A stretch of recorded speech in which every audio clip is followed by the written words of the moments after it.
Let me describe someone you might know. They drive a nice car, they live in a decent apartment, they go out on weekends, they order from good restaurants, they wear the right brands, they take at least one trip a year, maybe two if things line up. They've got a good job, the kind that makes people at family dinners nod with approval. And yet, if you looked at their bank account right now, you'd feel a cold, quiet horror.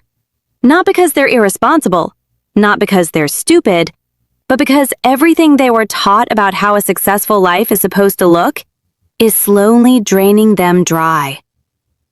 This isn't about people who overspend recklessly. This isn't a lecture about lattes. This is about something far more insidious, a trap built so carefully into modern culture that most people walking into it don't even feel it close around them. By the time you finish watching this, you're going to see your financial life differently. And some of what you're about to hear is going to be uncomfortable. Not because it's harsh, but because it's going to sound exactly like you. Here's the central problem nobody talks about honestly. We live in a world designed to make you feel like you're building wealth, while you're actually just performing it. There's a massive difference between looking financially successful and being financially stable. And the scary part? The habits, purchases, and lifestyle choices that create the appearance of success are often the exact same things destroying any chance of the real thing. We've been sold a picture, a beautifully filtered, perfectly curated picture of what a successful modern adult looks like. And almost all of us, without realizing it, are spending enormous amounts of energy, money, and mental bandwidth trying to look like that picture. And the picture is broke. Let's start here, because this is where it begins for most people. The first time you got a raise, real money, more than you'd ever made before. Do you remember what happened? You didn't save more, not really, not in proportion. What actually happened is that your life quietly, almost automatically, expanded to fill that new income. A nicer apartment, a better car payment, eating out more because you've earned it, upgrading your wardrobe because now you're at that level. Economists have a term for this. They call it lifestyle inflation. But that term doesn't capture what it actually feels like, which is that every upgrade feels completely justified, every single one. Because after all the years of struggling, of budgeting, of waiting, you finally deserve this. And that feeling is real. It's not stupid, it's human. But here's what nobody tells you. The moment your lifestyle cost rises to meet your income, your raise didn't make you wealthier. It made you dependent on a higher number just to stay exactly where you were. You're on a faster treadmill, not closer to getting off. The average person who earns $50,000 a year and the one who earns $90,000 a year are often experiencing the same financial anxiety. Different numbers, same trap. Because the lifestyle expanded, the commitments multiplied, and now they need every dollar of that higher salary just to cover what they built around it. But the real problem goes deeper than just spending more when you earn more. There's a specific category of spending that's especially dangerous, and almost everyone falls for it, because it doesn't feel like waste. It feels like investment. It feels like the smart, adult, responsible choice. I'm talking about the things we buy to project an identity we haven't financially earned yet. The luxury car on a monthly lease.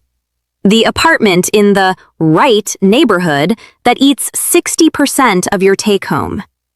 The designer pieces bought because you're finally at that stage. The gym membership at the place where clients go. The premium everything. Premium coffee machine, premium phone, premium streaming subscriptions, because somehow surrounding yourself with premium things feels like being premium. This isn't vanity, that's the misunderstanding. It's anxiety. What you're actually buying when you buy image is temporary relief from the fear that you're not where you should be. Every purchase that signals status is, underneath it, a way of saying, I'm doing okay. See? I'm doing okay. And the market is absolutely brilliant at exploiting this. Because the people selling you these things, they understand psychology better than most therapists. They know you're not buying a watch. You're buying the feeling of having arrived. They know you're not buying a car. You're buying credibility in the eyes of people whose opinions you're afraid of. Here's where things get particularly uncomfortable. Think about the people in your life you consider financially successful. Now ask yourself, how much of that judgment is based on what you see them own? We've been trained to read wealth through objects. The car, the house, the clothes, the vacations on social media, the restaurant they mentioned. We collect these signals and assemble them into a verdict. They're doing well. But objects are the easiest thing to fake. There are people walking around right now with 6 figures in debt, living in apartments they can barely afford, driving payments that consume their financial flexibility. And they look, to everyone around them, like they're thriving. And there are people with genuinely significant wealth, living in modest houses, driving ordinary cars, wearing clothes that don't announce anything, and nobody at a dinner party is particularly impressed by them. We have built a culture where this simulation of wealth is more socially rewarded than the quiet, boring, invisible accumulation of actual financial stability. And because social reward is one of the most powerful forces in human psychology, we choose the simulation, constantly, unconsciously. Now here's a question that might sit with you for a while. When's the last time you made a financial decision, a real one, about how to spend money, and the opinions of other people played absolutely no role? Not a single person. Not your friends, not the image of the person you want to be, not what someone else might think if they saw your car, your apartment, your clothes. If you're honest, truly honest, the answer is probably rarely, maybe never. And this matters more than we realize, because a huge portion of modern consumer spending isn't about utility. It's not even about enjoyment. It's about social positioning, about signaling, about managing the narrative other people have about your life. You're not buying coffee at that place because the coffee is meaningfully better. You're buying it because of what it feels like to walk out with that cup. You're not buying that car because it drives significantly differently. You're buying the version of yourself that arrives in it. And I'm not saying that's shameful. I'm saying it's costing you a life. Let's talk about subscriptions for a moment, because this is one of the quietest ways modern people bleed out financially. The genius of the subscription economy isn't just that it makes things convenient. It's that it makes spending invisible. When you pay for something once a month, you stop experiencing it as a decision. It just happens. The money leaves without you choosing anything. Add up the streaming services, the music, the cloud storage, the apps, the software, the gym you haven't visited in 3 months, the meal kit that arrives and makes you feel guilty, the wine subscription you meant to cancel, the premium version of the thing that was fine for free, the news subscription you got during a trial and forgot to end. Most people, when they actually sit down and list these, are shocked. Not mildly surprised, genuinely shocked. Because each individual item seemed so small. $11, $8, $14.99. But they stack quietly in the background of your life, draining a river of money that most people could not tell you where it goes. And the deepest cut isn't even the money. It's the way subscriptions pad your life with a feeling of richness, of abundance. You've got every show, every song, every app, everything at your fingertips. It feels like a full life, a well-resourced life. But a life full of subscriptions and empty of savings is not a rich life. It's an expensive illusion of one. There's a moment, many people have it somewhere in their 30s, where a particular kind of panic sets in. Not a dramatic collapse, just a quiet, creeping calculation. You do the math. You look at what you've earned over the past decade, you think about what you spend, and then you look at what you've actually built in savings, in investments, in anything real. And the gap between those two numbers is terrifying. Because you weren't reckless. You weren't irresponsible. You worked hard. You earned good money. You lived your life. You did exactly what you were supposed to do, culturally, socially, and somehow, a decade of earning still left you with almost nothing to show for it that couldn't be repossessed. This is not a personal failure. It's a systemic setup. The system, the advertising, the culture, the social comparison, the carefully engineered subscription models, the financial products designed to look like wealth building while primarily enriching someone else. That system is specifically engineered to consume your income as fast as you generate it, to keep you earning and spending on a loop, always feeling like you're building towards something, always just slightly too stretched to make real moves. And social media made this catastrophically worse. Before social media, you compared yourself to the people in your neighborhood, your office, your immediate social circle. That was already a powerful engine of competitive spending. Now, you compare yourself to everyone. A curated, filtered, highlight reel version of everyone. You see the vacation moments, the renovation reveals, the outfits, the restaurant tables, the celebrations. You never see the credit card statement that paid for it. You never see the anxiety at the end of the month. You never see the marriage quietly strained by financial pressure, hidden behind a perfect grid. You see the performance, and you feel the gap between that performance and your reality as a personal inadequacy. So you spend. Not to feel happy exactly, but to not feel behind, to close the gap, at least visually, to have something postable of your own, to perform your own version of financial comfort for an audience that is simultaneously performing theirs for you. It's a hall of mirrors. Everyone's spending to look like someone else who's also spending to look like someone else. And the only ones truly getting rich are the ones who built the hall. Here's something that doesn't get said enough. The most financially dangerous purchases aren't the big, obvious ones. They're the medium-sized, frequent ones that feel completely justified. Going out to eat is the most common example, but it's bigger than restaurants. It's the emotional spending, the treat-yourself purchases after a hard week, the retail therapy, the small rewards, the "I work hard and I deserve this" purchases that happen so regularly they're not occasional treats anymore. They're a lifestyle category. Modern life is exhausting in a specific way.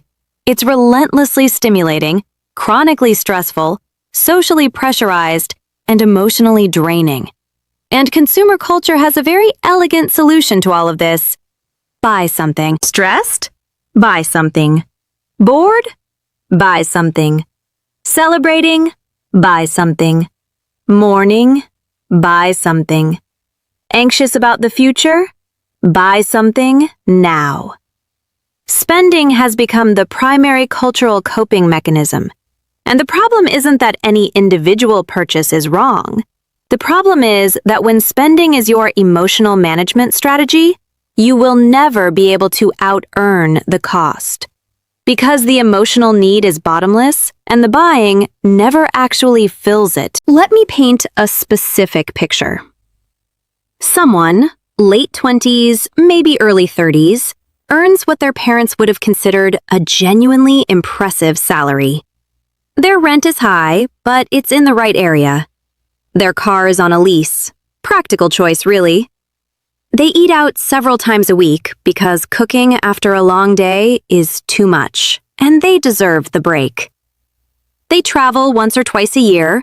Experiences matter, right? They buy quality clothes, not constantly, but when they do, they invest. They have all the subscriptions. Their home is nicely furnished. They have the right tech. They look put together. They're living, by almost every external measure, a successful modern life. They have almost no savings. Their retirement account is embarrassingly thin for their age. They have credit card debt they tell themselves is temporary. They have no real investments. They have not built anything that would survive a month without their paycheck. One medical event, one layoff, one actual emergency, and this entire carefully constructed life collapses like a stage set. And the worst part? They know it. Somewhere in the back of every nighttime thought, they know it. The anxiety doesn't announce itself. It just sits there, humming, underneath the brunch and the gym and the carefully curated life. Now, I want to be clear about something. This is not a video telling you to stop living, to never eat out, to dress badly and drive a terrible car in the name of frugality. That's not the point. That's not even realistic. The point is this. There's a difference between choosing a lifestyle with full awareness of its financial impact versus defaulting into one because the culture told you this is what success looks like. The first is a conscious decision. The second is a trap with excellent aesthetics. Most people are in the second.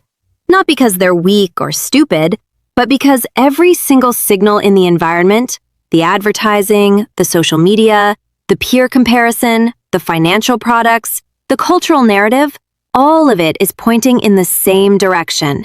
Spend, project, perform, upgrade. And nobody is loudly, consistently pointing in the opposite direction. Because there's no money in it. Real wealth, not the performed kind, the actual kind, is almost always invisible. It doesn't show up on Instagram. It doesn't get you compliments at dinner. It doesn't make you feel impressive at a party. Real wealth is the brokerage account that earns while you sleep. It's the emergency fund that makes you unafraid.